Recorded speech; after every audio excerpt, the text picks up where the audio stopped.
Барлықтарыңызға қайырлы күн. Менің каналыма қош келдіңіздер.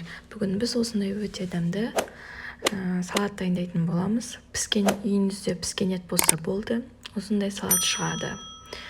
Ең алдымен бір қиярыңызды алып, видеодағыдай болмаса өзіңіздің қалауыңызша турап аласыз. Сосын помидорымызды, тәтті қызыл бұрыш пен чеснок, піскен ет,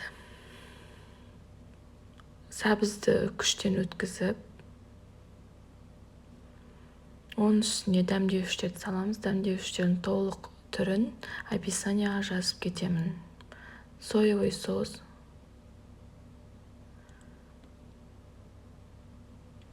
ыстық май, қаласаңыздар азырақ уксус қосуға болады. Барлығын жақсылап араластырып,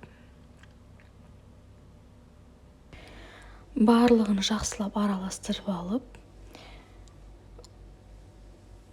1 сағатқа холодильникке қоя тұрамыз. Барлық қосылған приправа дәмдеуіштеріміз бір-біріне дәмі сіңгенше.